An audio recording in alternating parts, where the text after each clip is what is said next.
that I am made. I will sing of the goodness of God. Love you, Lord, for your mercy never fails me. Though my days I've been held in your hand. You light the way, still I lay my head. I will sing of the goodness of God. All my life you have been faithful.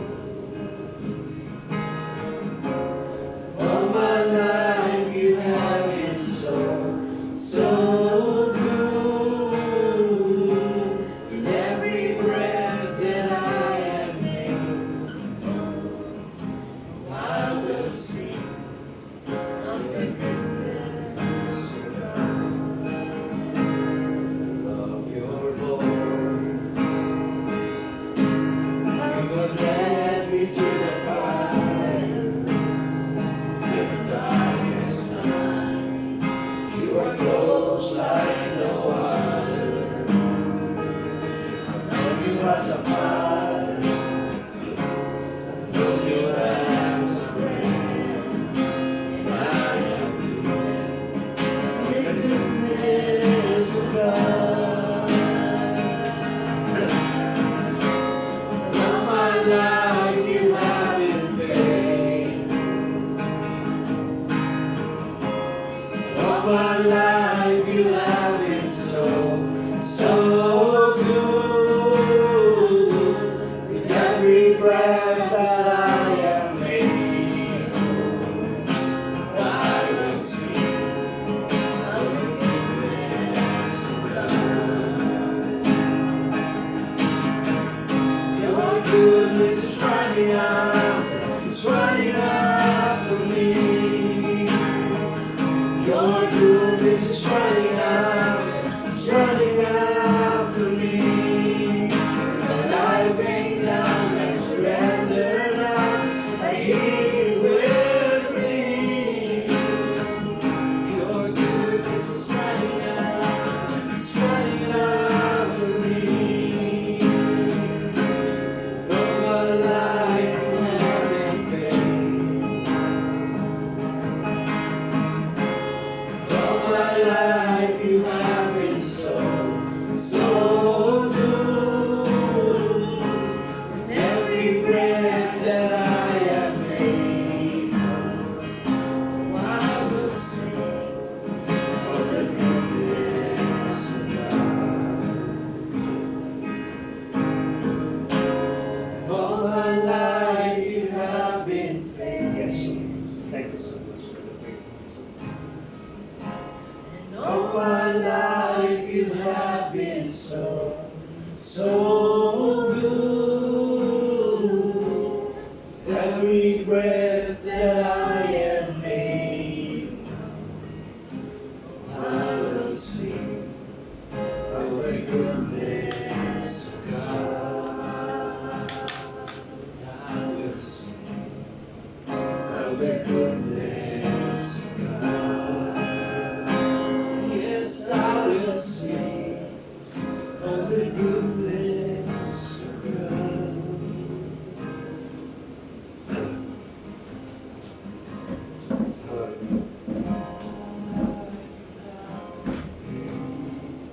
Thank you so much, Panginoon, for the wonderful night. Salamat for the opportunity to gather again with the brethren to offer our sacrificial prayers, O Lord. We gather here, Panginoon, with one purpose, just only to honor, to extol you, to acknowledge you, Father God, that you are the creator of the heaven and earth. You are a God that never changed from the beginning, now until forever, O Lord God. To you we give all the honors, adorations that you deserve, O Lord God. Your name is mighty. Your name is above every name. Your name every knee shall bow to confess that you are the King of Kings and the Lord of Lords to the glory of the Father. Kaya nga Panginoon, sa gabi ito, patuloy kami, Father God, na lumalapit sa iyo, Panginoon. Ina-acknowledge po namin ang pagiging Diyos mo at panal mo sa bawat buhay po namin. Lord, as we humble ourselves, we ask for your forgiveness, Lord.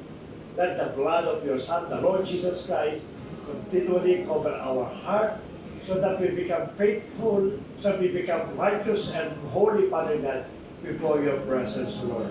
Ikaw nagsabi, Panginoon, if I confess our sins, you are faithful and just to forgive us and to cleanse us from all unrighteousness. Kaya naman sa gabi ito, Panginoon, muli inaangkin po namin ang pagpapatawad mo, paglinis ko sa bawat isa po sa amin, Lord God. Lord, tinataas ko namin siya gawain ito. Ang aming pong pananalangin ng Lord God. But before, sa aming pong ministry, to become a prayer warrior, we're asking, Panginoon, for your Holy Spirit be the midst of us, O God. As we listen to your small exhortation, nagagay, Panginoon, ni Kuya mo, ikaw po magbigay po ng pagpapala, O Lord God. Samahan mo siya, Panginoon. Kaya mo, Father God, na bawat mapapakinggan po namin maging, ito po yung kalakasan namin spiritual, at maging motivation po namin, Panginoon, po kaya sa pagpapanalangin po namin. Samahan mo kami, Panginoon, sa lahat ng gagawin po namin. At bawat kapatiran po namin, na mga kasalanan, hindi po namin nakasama sa oras ito. We pray na kayo mag-iingat sa buhay po ni Arcarlin at ni Kuya Ed. Kaya na rin, Panginoon, sa buhay po ni Pastor na pauwi po, Lord, ingatan mo po siya. Let thy traveling mercy be upon her, O Lord. Paharap din siya paminustahanan po namin ng safe and sound, O Lord God. Even Panginoon yung kanya po gagamitin ang plano, taxi, O Lord, sa iyo namin pinagkakatiwala lahat ng Father ng Lord. As we continue worshiping you in spirit and truth, O Lord God, let thy name, Panginoon, be magnified in the midst of us, O Lord God. Salamat muli, Panginoon. Kayo pa lamang mag-claim mo na the victory because alam namin, Lord, that the moment that we acknowledge you, Lord, you are the one, Panginoon, that will give us the victory, the blessings, Panginoon, na siya pong mararanasan namin sa oras ng Panginoon. Salamat po. To you, we bring back the glory, the praise and adoration in Jesus' mighty name. Let everyone say, Amen. Amen.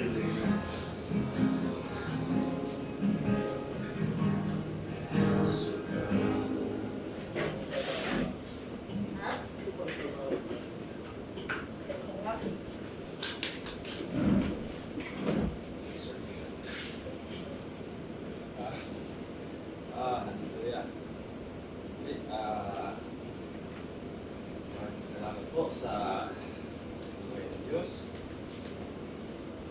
And for giving me another opportunity po na happy sa kanya.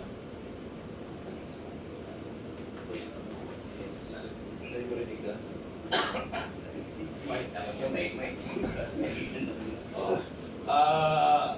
Ang pag-usapan po natin ngayon,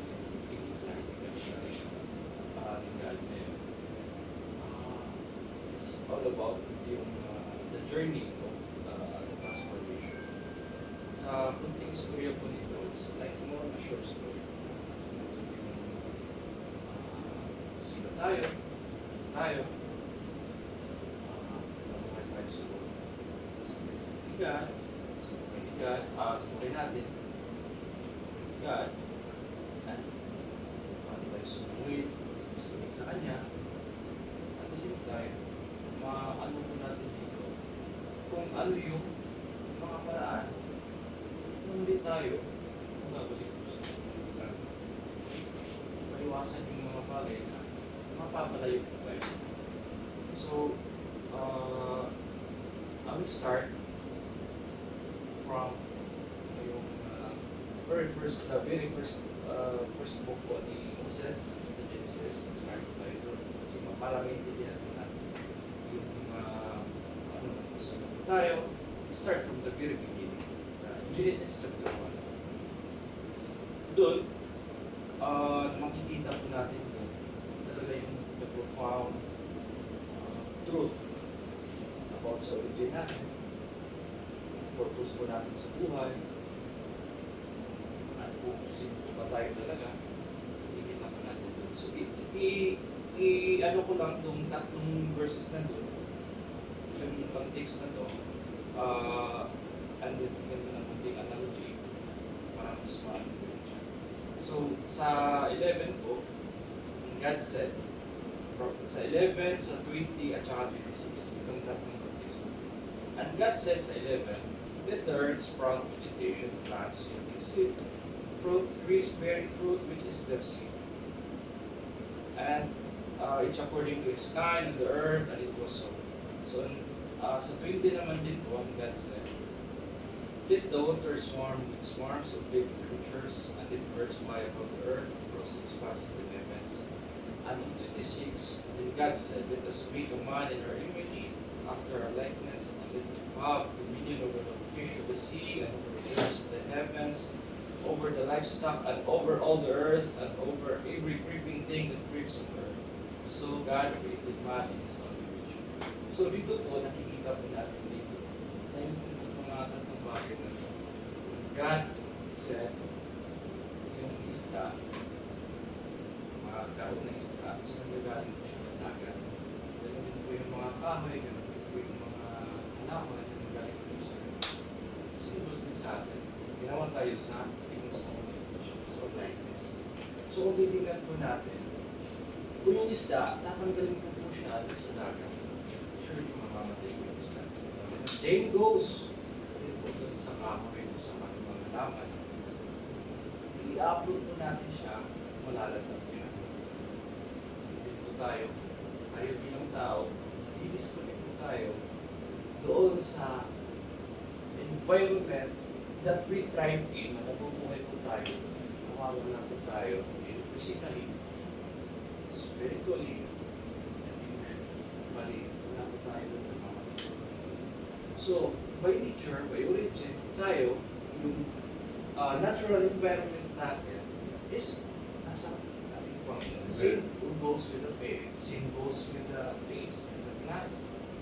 So, nandun po tayo sa Kanya, nagtutulog po tayo sa presensya niya. Nabubuhay po tayo doon sa presensya niya. Physically, emotionally, and spiritually. Ngayon, yun pala yung mga pagkakaintindi ko na lahat tayo tao, bilang tao, andun na tayo, ginawa tayo, walang exception. The kings, prophets, lahat po tayo nandun. Ginawa sa presensya. Ngayon, ito po yung storya. So, ginawa tayo sa Kanya. We learned sa Bible study po natin, yung mga ancestor po natin, kung paano sila yung naging rebellious, kung paano sila naging stubborn, na-disconnect po sila kay God. At same goes, na kita po natin doon kung in so many occasions, kung nakita ni God yung power niya, yung mga miracles niya, and yet, yung mga tao, hanggang natapos yung kay Book of Malachi, yet they're still stubborn. The human being, talagang andun yung pagkakaano niya. Kasi, bakit? Bilang tao, namumuhay tayo sa mundo. Pag tayo pala, nag-disconnect kay God, it means we are living in the world. Naiintindihan ko pala yung dito kasi may nagsabi, bakit sila yung mga nananampalataya, mga turista o mga drug lord, nasa kanila lahat. Kasi pala, when we are disconnected from God, namumuhay tayo sa mundo. At yun ang kaparaanan ni Satan, yung mga lahat ng worldly things, ibibigay niya sa iyo. And by giving you all of these worldly things, namawala ka doon sa presensya ni God. That's what His goal, that was His purpose on earth. Dadalhin ka doon, tatanggalin ka doon saan man yung tahanan mo talaga, iaano ka niya, dadalhin ka doon palabas. Mawawala ka na doon sa ngayon, tayo, hindi natin nakikita minsan na itong mga worldly things na andun mo siya, not the worldly things na napagpapasaya natin kung tayo sa the natural habitat kung saan tayo with God, nakikita natin siya doon kung totoong kaligayaan, totoong pagmamahal, compared doon sa mga bagay na doon sa labas. Halimbawa, siguro may yung tatay mo, binigyan ka ng regalo. Kung nakakilala ka doon sa tatay mo, kahit anong ulit mo magaling sa kakilala mo sa tatay, ma-appreciate mo talaga. Compared doon sa tao, na stranger, binigyan ka ng expensive things, of course, matuwa ka, temporarily. within your heart, talagang hindi mo siya mararamdaman yung pagmamahal kasi hindi galing doon sa tatay mo. Same goes din yung para sa marriage. And then, indicate yung pagiging rebellious ng tao natin. So, tayo, kita natin kung sa kaya sinabi ko sa Old Testament natin, so let's start with mga tao's rights, mga nakikaligal, marriage. And kahit sino man, siguro, may talagang pala na siguro even the pinaka-spiritual na tao sa mundo. There are some nagkakaroon talaga na siya ng Satan, even si Jesus Christ himself, siya ng Satan. Singles, in-offer ni Satan sa kanya. Gawin mo kung mga bagay na ganito. Para magkaroon siya ng temptation, magkaroon ng disconnection sa God the Father. And then, i-ano ko lang yung incident. King David, nandun siya sa point na pagkasalak pa rin siya. He was a murderer, adulterer. Ang maganda lang dito kay David, sa Psalm 51, andun yung from 1 to 3, andun sa yung yung pagkaano niya, paghihingi niya ng tawad kay God. I-ano ko lang yung isang ano doon, paano niya, umiyak siya doon, na talagang ang ganda ng ano niya eh, ang ganda yung sa pangapagin niya doon na talagang. May isa lang doon na ano, na same din siya, sa 51, verses 16 to 17. For you will not delight in sacrifice, or I will give it, you will not be pleasant with a burnt offering. The sacrifice says of God are a broken spirit, or broken and break the heart of God will not despise. So, titingnan po natin the word yung broken. Hindi siya ng patawad, hindi siya ng ano. So, nandun na tayo na ano, talagang nag-rebuild tayo, nag-disconnect tayo from God, we go by our own understanding, our own mind, our own pleasure natin. Ngayon, gaano tayo ka makasalanan, si David, he was an adulterer, an murderer, yung nakikita ni God kasi yung ano mo yung sincerity, Repentive heart. repentive heart, and then yung brokenness eh. Sa Old Testament, even si Jesus himself sinabi niya na dumating siya for those who are blessed are those who are broken in spirit. Kasi ang naano siya eh, si God the Father, natatouch siya sa atin pag nakikita niya talaga tayo na we're broken in spirit talaga. Kaya talagang gusto na natin na talagang ano yun, na hindi na tawa, na gusto natin nauuhaw na tayo sa Kanya, nawawa na tayo gusto natin ibalik sa Kanya, gusto siya natin. So, ganun same goes din yung promise ni God sa Jeremiah 31, 33 to 34. For this is the covenant that I will make with the house of Israel after these days, declares the Lord. I will put my law within them, and I will write it on their hearts. I will be their God, and they shall be my people. And no longer shall each one teach his neighbor and teach his brother, saying, Know the Lord, for they shall all know me, from the least of them to the greatest, declares the Lord. For I will forgive their iniquity, and I will remember their sin no more. So ito isa sa mga promises ni God. And tinagdagan ko siya ni Ezekiel 36:26. I will give you a new heart and a new spirit I will put within you. I will remove the heart of stone from your flesh and give you a heart of flesh.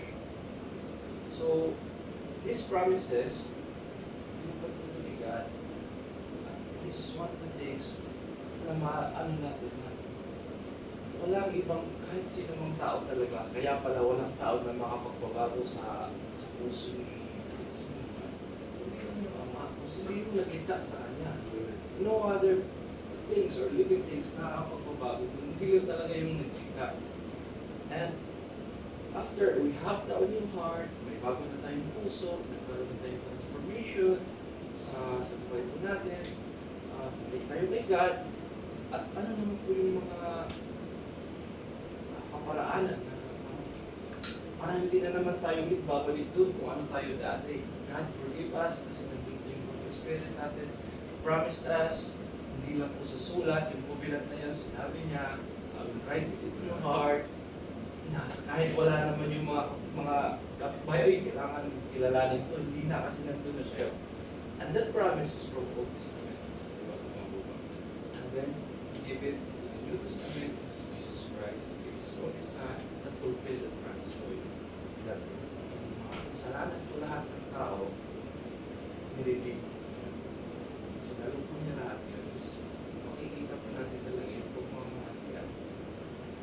Hindi po siya nagpinto eh. Tinupad niya yung mga pangako niya sa stubbornness na. Ngayon, hindi na tayo ni God ng bagong heart. Whenever na parang ay, ano din na naman tayo ni Satan. Di ba? Daily, kung ano natin. Again, let us go back. Alam na natin kung sino tayo. We are the Son of God. We are beloved Son of God. We have already redeemed. God already, Jesus Christ already redeemed us. For already forgive us. Hindi na niya, yung sinabi dito, your iniquity, your sin, to approve, forgive your sin no more. Anong bagay? So, doon po nato iisipin natin talaga na we are righteous. Kasi anak tayo ng Panginoon. Hindi po yung, ay, hindi na, wala na akong pag-asang magbago or dito na lang ako kasi ano na, nahiya na ako kay God. We have the right. Kasi pag nag-i-beginning, nandun po tayo sa kanyang fairness. Talagang mag-live dun sa presence niya. And, yung freedom na yan, ipasa po natin sa Galatians 5. It is po yung freedom that Christ has in us free.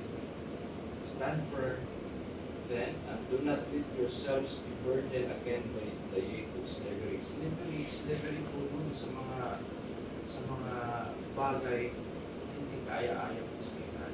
Slavery sa bisyo, slavery sa mga mundang bagay, slavery sa lahat ng bagay na temporal things po dito. So, ibigay na po ni Jesus Christ freedom that God, Jesus Christ, has set us free already. So yung mga bagay na yun, titingnan natin yun. Dito ako nanggaling. At God, Jesus Christ, has already set us free from the spirits of lahat yun, kinangkert din niya eh. He already won the victory. So there's no way na maano kaya kung feel ashamed na dito na ako, yung mga kasalanan na ako sa anong karumihan, o anong mga kasalanan kong ginawa ko dati. Kung ano, mapapagawa na ba ako hindi. God sees your broken heart, change your heart.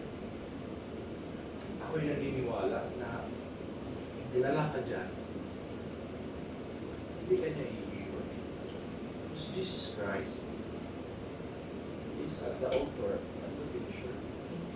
Sa pananampalataya po natin. So, pag-uugutan po natin yun, na hindi, dinala ka dyan, ang sitwasyon na meron, nagkaroon ka ng transformation. Gagabayan na po eh. He's the author of faith, the finisher of faith. With the guidance of the Holy Spirit, makakasurvive tayo through grace, pang-araw-araw, kung mag-strato na natin sa buhay.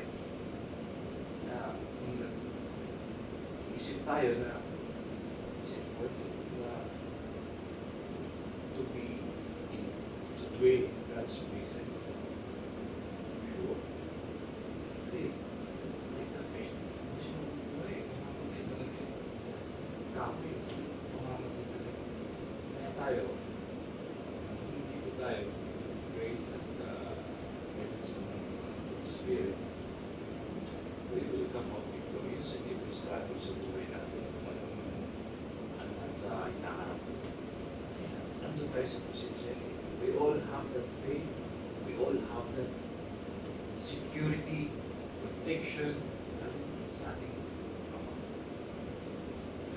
And lastly po, this is maganda po yung revelation na ito. Sige, ito ba?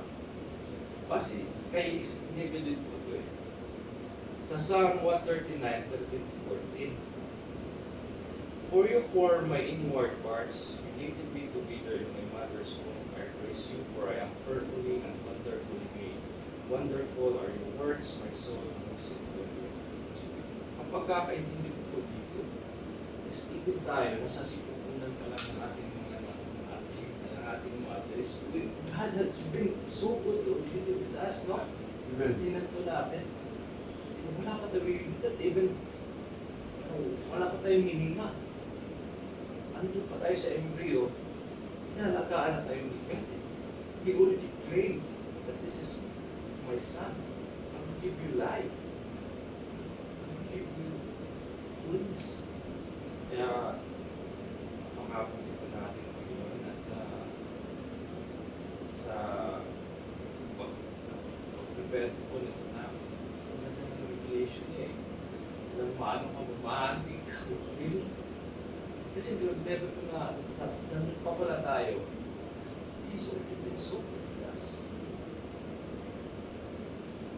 Sa sipupunan pa tayo. Nandito na tayo. So, ano po yung focus natin? To dwell in His presence. Lahat ng mga pangako niya. Hallelujah po. Salamat sa mga Praise the Lord. medyo, ano siya, story siya ba? Kaya hindi ako nag-ano lang ng ano eh. Talagang tuloy yung ano. Wala siyang, it's more like, wala siyang specific na verse. Pero I hope na yung clear yung message. At yung mga life verses na maano na at marinuwen ba? Sa motivation, sabi ni Sam. Sa simula hanggang sa ano. Ganda yung motivation. Nakakapag-wait ko sa nakakapag-survive. Paano tayo mag-survive? At hindi na babalik na ngayon tayo dati. Kung nanghawakan tayo, alam na natin pala saan tayo galing. Ngayon, nasasipunan ko ako na. He's already taken care of it. He already claimed that this is my son. Correct me kung may mali na po. Taro. Gusto ko lang bigyan ng diin. Gusto ko din bigyan ng diin yung Genesis 26. Kasi doon sa Genesis 26. 1:26. 26, di ba? Chapter 1:26. 1:26. Sa Genesis 1:26.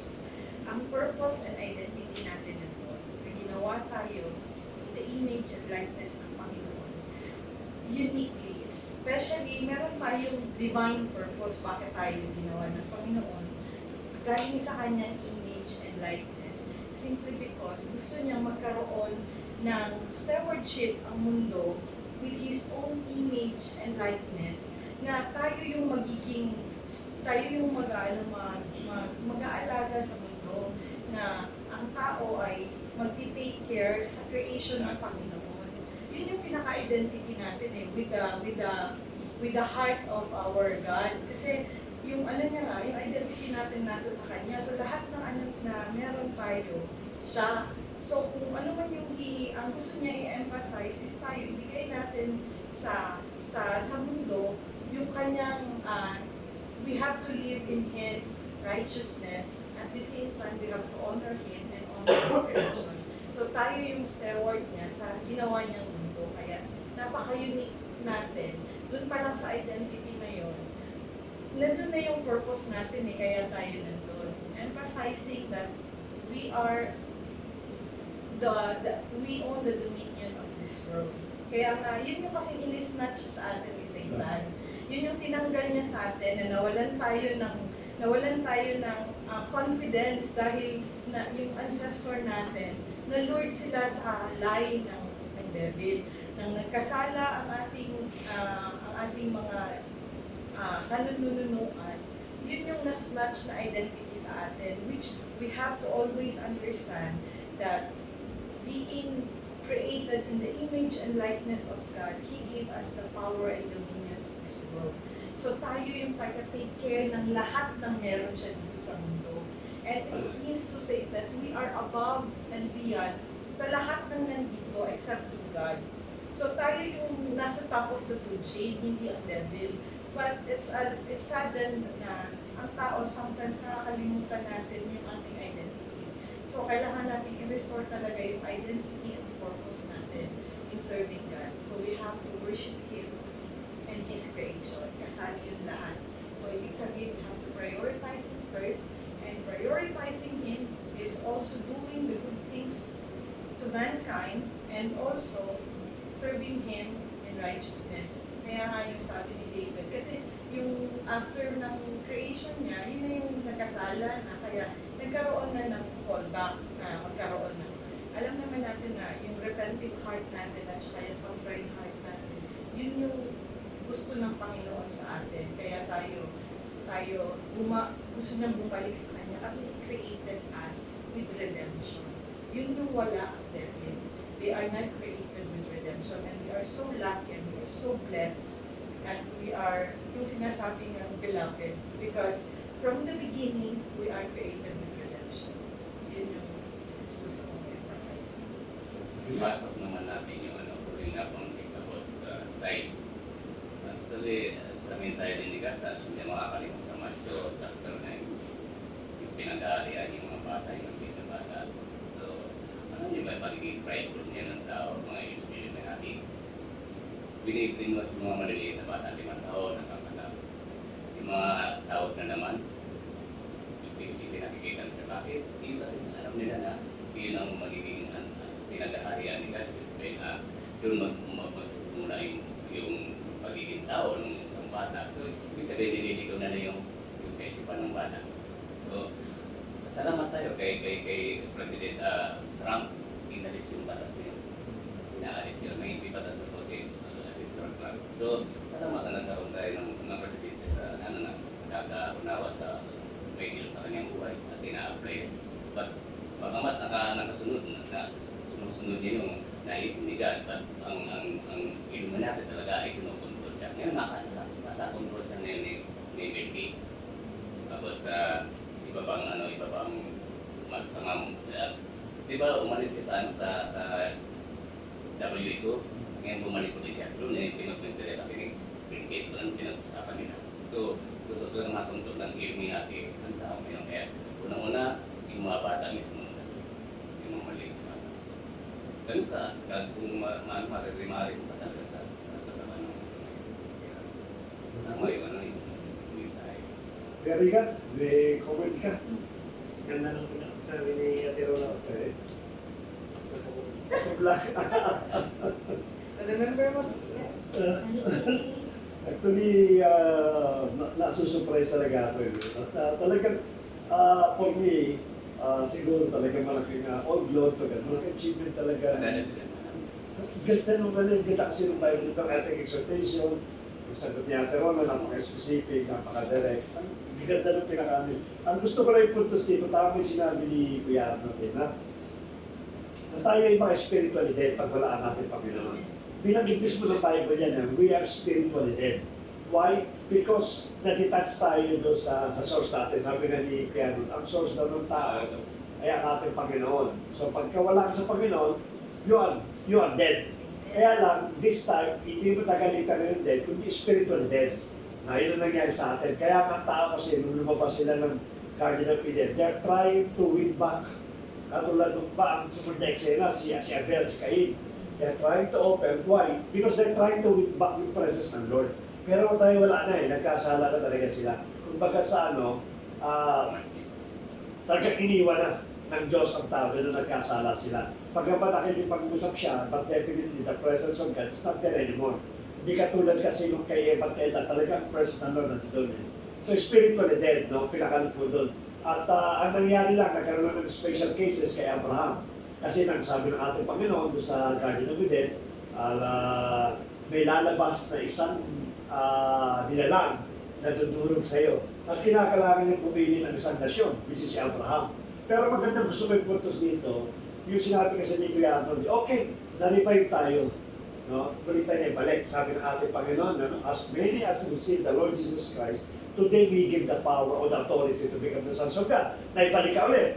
Ang question kasi is, paano mo ma-maintain? Yung kahit accent pinakamaganda nun di ba? Okay na, madali yung pagbalik, pero pag-maintain to be in the presence of God, to be in the family of God, hindi kasi tanong kasi doon For me, nakita ko lang no, sa isang eksero ko ng ating Panginoon, nakita ko lang si John de Villabe, kahit kailan hindi siya bumaksa, hindi siya nawalay. Kasi lagi siya ang nandoon. Yung pag nagbe-message sa ating Panginoon, si John Villabe nandoon. Nung nagkaroon ng crucifixion, sa harap mismo ng ating Panginoon sa Kristo, si John de Villabe. Nung nabuhay ang ating Panginoon, doon pa si John de Villabe, hanggang sa Book of Revelations. Kung titignan natin, ang susi pala, para huwag ka mawali sa ating Panginoon, kinakailangan lagi ka nakasakdan. Lagi ka naka-attach. Kasi ganun ginagawa kaya ka tinawag na John de Villabe eh. Kung doon sa ng Panginoon, doon siya lagi siya nakakapulot. Sige, tuwa ako sa mga message mo. Dapat pala ganun. Alam niyo po ba, the most dangerous sa buhay ng isang, idle time. Dormant spirit. Yan, normal spirit. Yan ang pinaka-danger. Ano nangyari kay Eva? That's idle time. Suppose, si David, ando doon sa idle time, yung nagkanulo kay ating Panginoon sa Kristo, si Judas Iscariot, that's also idle time. Napakadaming tao, pagka wala ka masyadong ginagawa, that's a time na napakalakas ng tukso, napakalakas ng temptation, napakalakas ng kaaway. Kaya nga sabi natin, the most battleground, kung nag-iisa ka, kasi katulad natin, sama-sama tayo. No? Definitely ang ating isipan, ang ating puso, mostly yan, Word of God, holiness, pero pag nag-iisa ka na, ang lakas ng temptation niya, ano ngayon ang Kristiyano? Ano ka ngayon pag nag-iisa ka? Kasi idle time yun eh. Kaya nga ayaw mo ng idle time. Gusto niya talagang lagi ka nakalapit sa Kanya. The moment na nag-detach ka sa ating Panginoon, kaya nga sabi ko sa inyo, lagi kong inuulit, dangerous po na mag-absent ka ng Friday na walang dahilan. That's very dangerous. Kasi nakakita, binigyan mo ng puwa ng ating kaaway para magkaroon siya ng chance na puwain ka ulit. Diba? Pero kung lagi kang active, no? Lagi kang nandun sa gawain ng ating Panginoon, no, yung kaaway talagang, ano yan, hands of your hand mo pwede ito. Bakit? Nakadetach lagi sa ating Panginoon, paano ko aamin ito? Pero the moment na nakita niya na nag-iisa ka na, hiwalay ka na, nung nag-absent mo na ako, bakit? Pagod na ako eh. Gusto mo na magpahinga. Ito na yung kaaway. That's it. Yan lang tintay ko lang sa iyo para bigyan kita ng malaking temptation at hindi ka naman makabalik. Kasi nangyari sa akin yan, that's my personal testimony. Isang beses lang ako nag-absent ng Sunday worship. That's it. Nag-diretso na ako. Kaya let us be focused. Kung maaari, dagdagan pa natin, no? Yung ating prayer meeting, sama natin, content Bible study, etc. Lahat tayo na doon lagi, sapagkat yun ang magiging kaparaan natin. Upang sinasabi ni Kuya Abram, na hindi tayo matitouch sa ating source. The moment na nag-detach mo tayo o nawalay tayo sa ating source, magkakaroon tayo ng unti-unti. Yung parang dying. Unti-unti ka kinakain ng cancer mo. It's a sign parang you are now spiritually dead sa atin. Yeah, kasi pagpasok yung inside, pastor ay akis na. Isa lahat nasa isang basket na. Kaya ito pagkata ng Bible. For sure. Once na nag-absent ka sa prayer, sinilang sinabi ko, once na nag-absent ka mag-meditate, sundin ko yun. Kaya hindi pwede sabihin, nang bahala ako, nag-prayer meeting ako, nag-Bible. Pero may goal sa ginagawa ko. Dapat complete yun.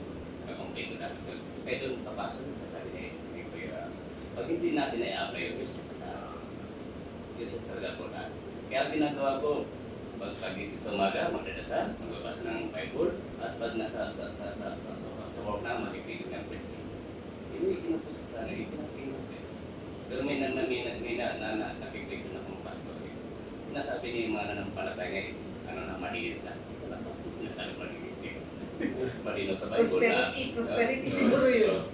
Malinaw sa Bible na ay sa mga hari lamang magsasabi ito yung malinis. Ito yung pinatawag ko. Ayon kay Jesus Christ. Parang mali ate. Kaya minsan na yung nakikita mo na pag ito. Kaya mali yung sinasabi ng ako, no? Personally, ang tawag ko ito mali. No?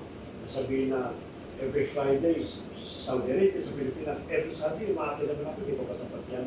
Hindi sapat. Ang tawag ko doon is a weak Christian. Napaka-weak po niyan. Bakit? Hindi kasi sabi ko, wala nakaka-complete package. napakadali lang sinuwi ng kaaway. Kasi ang week eh. Bakit Friday lang nagkakaroon ng away, Sunday lang nagkakaroon ng connection sa ating Masarap Panginoon. pa nakakalimutan pa pag naman ng Panginoon. Tama, yun nga, tama talaga yun. Kaya sa It's very challenging. Very challenging talaga. Kaya salamat sa iyo. Paniniwala talaga natin. Kaya na iwan. Tutuluyan din niya eh. Kasi rin pasok. Tawag sa ganito. Friday, ngayon, pag doon ka naman sa Friday, Friday lang.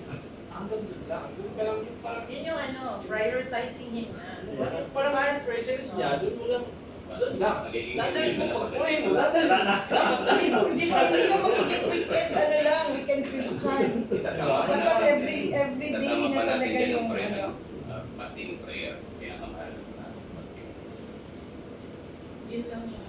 Kasi yun nga, yung pagbababad sa pretensyon ng Diyos. Yeah. Isa talaga yan siya sa ano. Kasi if your full day, not day, week, life talaga, pag siya yung ginawa mong priority, magiging ano mo na siya, magiging breath mo na siya.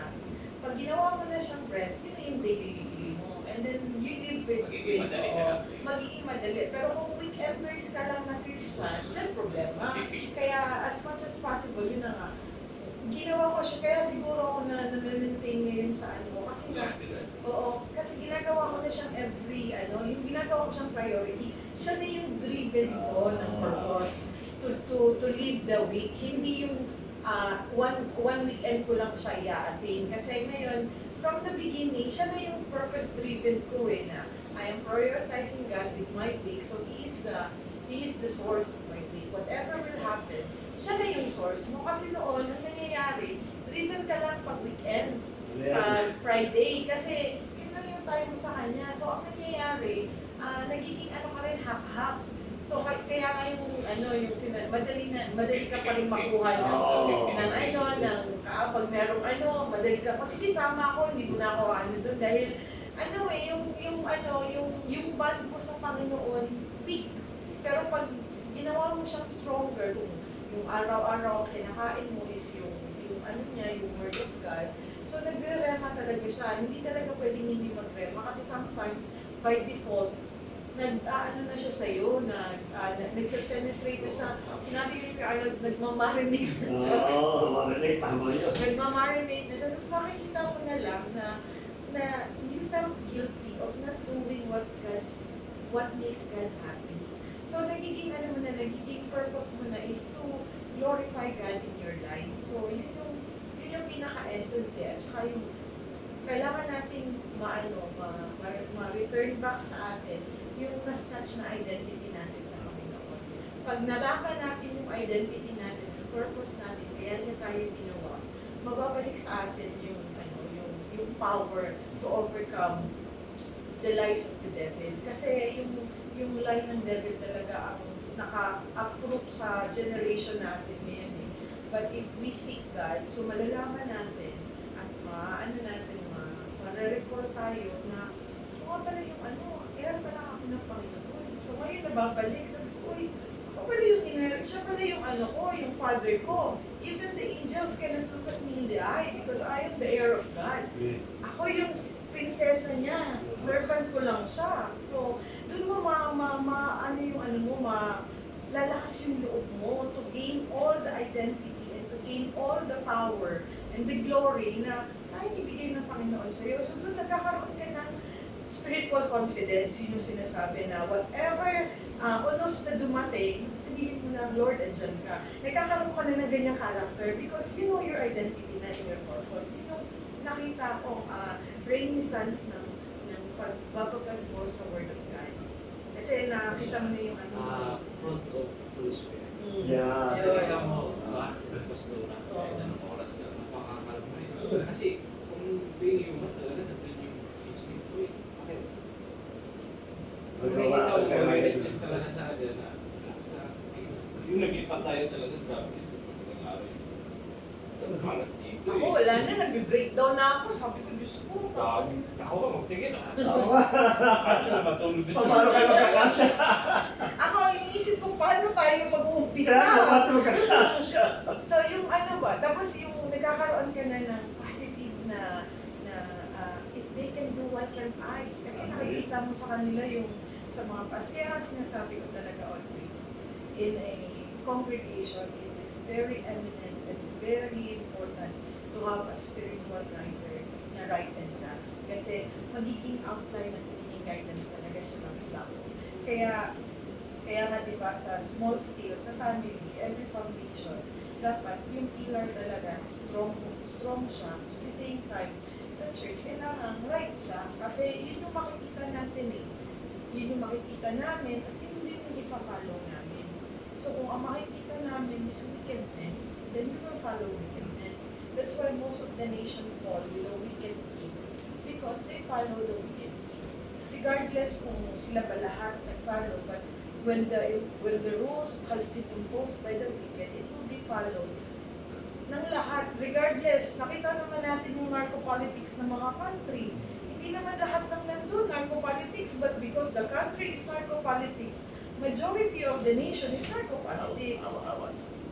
Kaya, ganun talaga yung influence ng leader. Kaya nga, God always chose leader. And it is, pag chose ng Panginoon, chosen ng Panginoon, hindi talaga mag-fall right out there. Kaya yun yung isa sa mga Kaya nga sabi ko, sa tahimik at ako mag-observe sa mga kasama ko. So yun, hindi ko parang na pastor eh, nalaman ko na sinabi ko na kami. At parang meron kasi sabi hindi mo kung pastor. Hindi, ano ko yung nakita. Pag in-invite ko niya, seryoso. Pero totoo talaga yun, Pas, na yung, kasi ngayon, ako nag-church na ako in Bahrain 5 years, or 5 years na ako nag-church sa Bahrain. Oo, pero hindi nila talaga ako napabaptize. From 5 years, hindi talaga ako nagpabaptize. Sitting Christian lang talaga ako. Zimbabwe. So, ibig sabihin, ginawa kong social life yung church kasi, tapos, nasa talaga, yung how you develop the flux. Kasi, nakakaano din talaga, yung katulad ng natin ngayon, ng ating congregation ngayon, yung tayo, rooted tayo in spiritual awareness na ganito pala yung identity natin sa Panginoon. Kasi ngayon nalalaman namin from the basic na ganito pala dapat yung maging character namin para makuha namin yung inheritance or yung blessings ng Panginoon.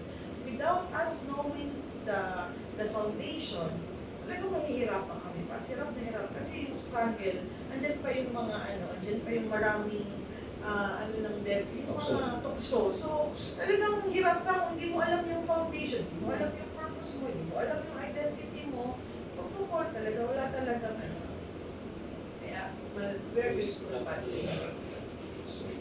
Choose wisely. Madadagaling yung idea. Okay, at pinakakatuwa sa itong mga exhortation na rin. Mag-pray na tayo at Kakain na tayo. Susundo pa si Pas, oras. hindi sa mga nagtataan. Okay na sir, share natin. Pray ka ng... Ay, nila ko yung prayer. Start ako sa Totoo nga. Totoo yan, nagsanti siya. Hindi ako nagsasalita. Ikaw nga, marunong ka nga mag-pray eh. Kami nga, bago lang kami natuto eh. Ano ka na magdasal eh. Oo. Dati talaga, ako ay Natin isa sa Pinas. Ano ako magdasal sa kain na papangiging ko. Hindi ka man dadasal eh. Oo, pray mo sila isa-isa. Tapos pa tayo, lahat para ka lang nakikipag-usap sa tatay. Pag sanay ka na. Parang mga tatay ko. Wala dito. Ano? Sabi ka. Ang dami nga. Oo. Sige, gawa tayo. Ay, kasaya ah. Meron talaga. Meron ka, pag-pray mo yan. Okay. Well, ibatan natin sa prayer mga request ng kapatid. Kaya pastor, baka kailangan malupitan sa ko. Kaya naiyan ako sa inyo. Ready? Let's go. Ano mo?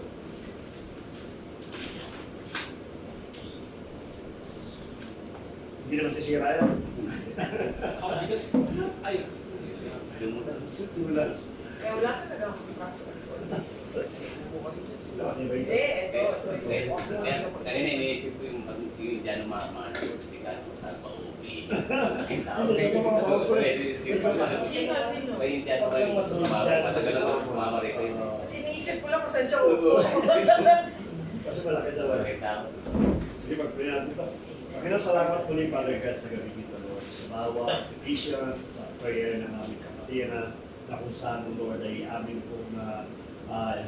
pong pinagkatiwala sa iyo. Sa lahat ng binanggit ko ng bawat panalangin at request ng bawat kapatiran, alam namin, Lord, katulad na nangyari ko kay Daniel, the first time na kami po yung nagpikis ko, Lord, tinugod mo na, Panginoon, yung bawat panalangin ko namin. Sa matter, Panginoon, ng time, sa matter of patience, Lord, tulungan kami, Panginoon, lagi po magtiwala sa iyo, Father God. It doesn't matter kung ito po ay isang araw, 2 linggo, isang buwan, o taon, pagbibilangin ang aming pong pananampalataya ay anything, Panginoon, na pray po namin, it will come to pass, Lord God. Sapagkat binabantayan mo ay mga salita, binabantayan mo, Panginoon, mga pangako mo, nagsabi mo, Lord, walang sino man ang pwedeng tumigil dito at mangyayari ito sa takdang panahon, sa perfect will po ninyo. Kaya nga, Father God, kami pinagtitiwala na naman, Panginoon, yung may panalangin po namin. Ngayon pa lamang, Lord, ay pinagpapasalamat po namin sapagkat ginagamit namin yung pananampalataya po namin, bagamat hindi pa namin nakikita o hindi pa namin dumarating, ando na yung aming pong tiwala na magkakaroon po ito na katuloyan sa takdang panahon ng Lord God. Salamat sa mga prayer petitions na ginawa po ng bawat kapatiran at we believe, Panginoon, na kayo pong kikilos, Father God, sa lahat ng bagay dito, Lord. Ang dalangin lang namin, Panginoon, na bilang mga prayer warrior po ninyo, na kung in case po na dumating at matugunan yung mga panalangin nito, Lord, ay tulungan mo bawat kapatiran na ibalik yung papuri para sa iyo, Lord. At hindi maangkin, Panginoon, sapagkat alam namin, Lord, na pagpapala, ay kaparaanan lamang ng iyo pong kalawalatian. May balik po ito sa umagitan po ng testimony, may balik po sa umagitan po ng pag-share sa bawat kapatiran upang sa ganun mas magkaroon po ng motivation ng bawat kapatid na magsulat at magbigay po ng prayer request sa Lord God. Salamat, Panginoon, sa prayer warriors po niyo na siya pong lagi namin nakakasama every Thursday, Lord God. Pagamat may mga sarili kami na naisip, may sarili kami ang mga personal prayer request, Lord God, pero i-deny po namin yung aming sarili. Mas priority po namin na ibigay kung ano man yung pangangailangan po ng kapatiran. Sapagkat ang kaligayahan po namin, Panginoon, ay makita po yung bawat kapatiran na natugon yung kanila po mga panalangin, Lord God. Ito man, Father God, ay healing, financial breakthrough. Ito man, Panginoon, ay broken relationship, O Lord God. Ito man, Panginoon, naghahanap po ng joy, naghahanap po ng peace sa kanilang mga buhay, yung kanilang mga company na pinag-pray po nila, Lord God. Sa iyo namin pinataas ang lahat po ng bagay nito, Lord God. Salamat sa buhay po ni Piano na ginamit mo bilang exhort, Lord God. Hindi muli, niremind mo ang bawat sa amin that you are our source of life. That without you, Lord, we will die spiritually, O Lord God. Patuloy kami, Panginoon, nalangin na huwag mo kami hayaang walay sa iparagal. But in every day of our life, remind us, O Lord, na kung paano kami always na nakatag sa iyo, Lord God. Katulad na ugali po ni John the Beloved, O Lord God. Kami mo, Panginoon, na kami po ay busy sa iyong pong kaharian. Papapuriat ka namin, busy sa aming pong kahari, na kung saan, Father God, na siya pong source ng lahat ng bawat sa amin. Pagpalain mo ang buhay po ni Kuya Arnold, Lord. Pagkabat nakita na po namin, napakalaki ng kanya pong improvement, Lord God, pero hindi kami titigan, Lord. We are asking for more of you, Lord, sa kanyang pong buhay. Ilabas mo kami kanyang potential, yung full potential po niya, so pag sa ganun, ano man yung gifts at ano man yung mga spiritual blessings na pinagkaroon sa kanyang Panginoon, magamit mo sa iglesia nito, Lord God. Tomorrow po muli, Father God, tinataas po namin sa iyo ang aming gawain, pangunahan mo ang bawat sa Lord sa aming music ministry, ikaw, Lord, ang magbigay po ng alwalatian, Lord God. Ayusin mo ang bawat sa amin, bagamat wala po si Kuya Armel at maaaring wala po si Kuya Edmar, pero ang aming po laging objective mo, Lord, kung kulang man kami sa manunugtong, pero andun yung puso po namin nakaawit sa iyo, Lord. Alam namin, Father God, na tomorrow, muli, mataas na papuri ang may pagkakaloob po namin sa iyo. Kumilos po kayo sa magitan po ng itong banal na Espiritu. Samahan mo kami, Panginoon, sa bawat string, sa bawat organ, sa bawat tugtog o sounds na lalabas sa bawat instrumento. Maging kaparaanan po ito ng kaluwalhatian para po sa iyo, Lord God.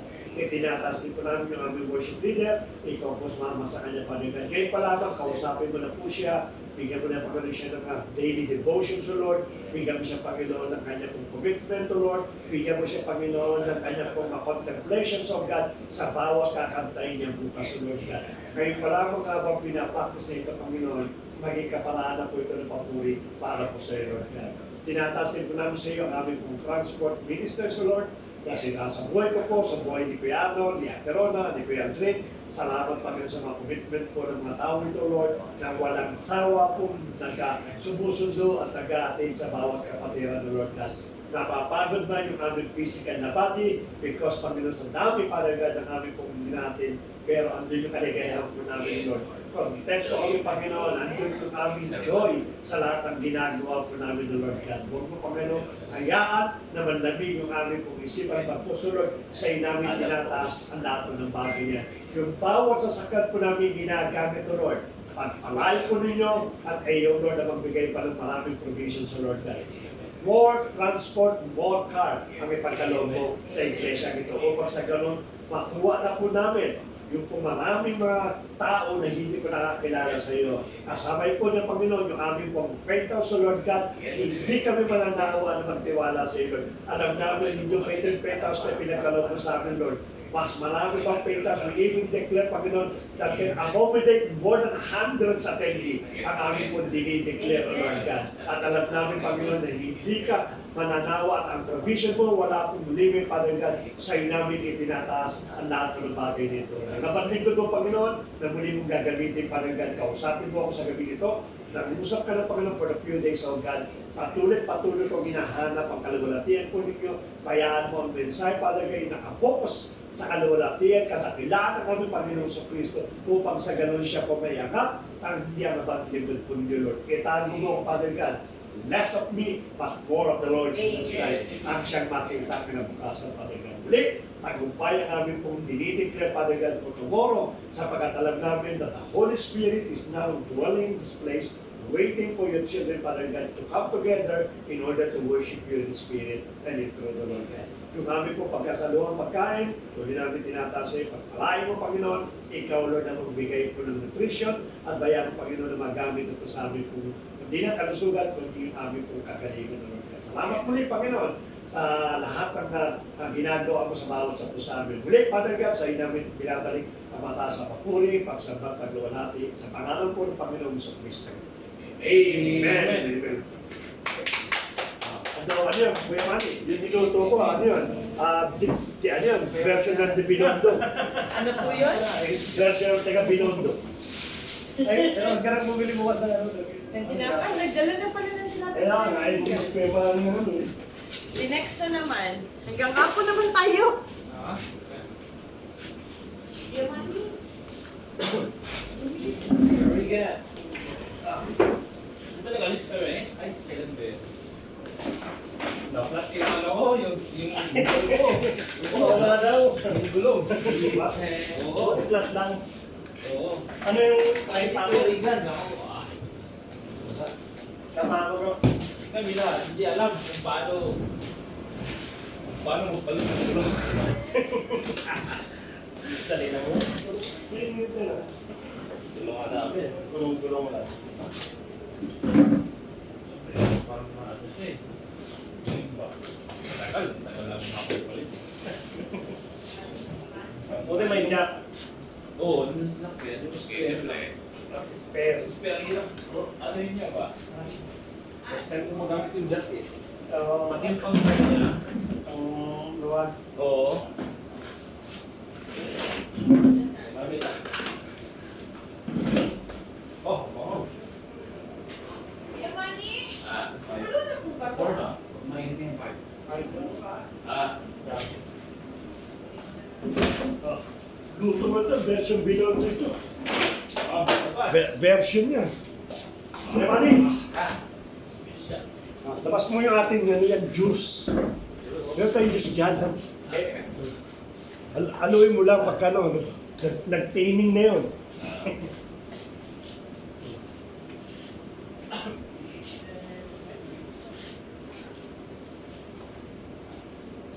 Sige ating ano. Yan, tapos may mga pinggan tayo. Kasi may tubig naman tayo. Wala natin yan, wala na ako gusto.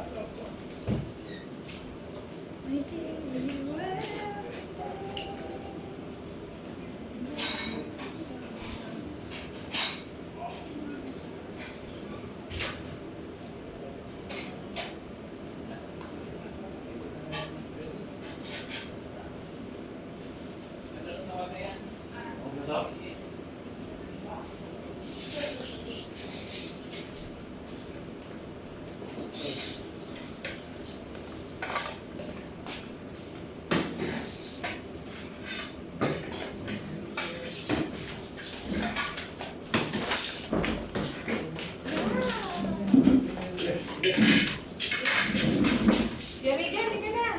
Wag mo lang ano yan. Yan o, anak ba? Anak ba? Hindi, ano yung sila, yung anak mo. Ayan. Parang ka na rin.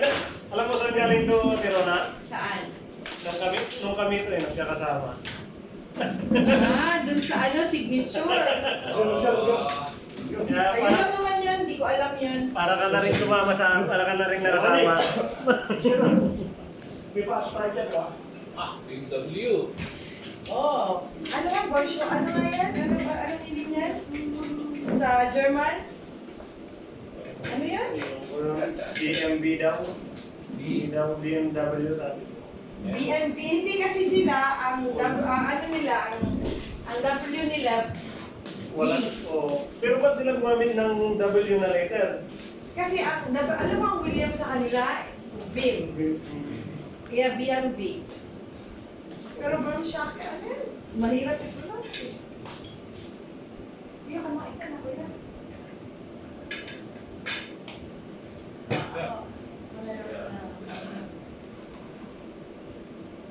Mawala ang gulo. Actually, ladies first. Sa ano talaga? Sa Engine Bay? Ano lasa? General? Sarapan. Alam pinol din eh. Sarap pala dito sa passport. May binondo. Amen. Meron din palang lugar-lugar to. Hindi lang from Pampanga. Ayan. Lausap. Version. Lausap Pampanga dyan. Pinondo yan.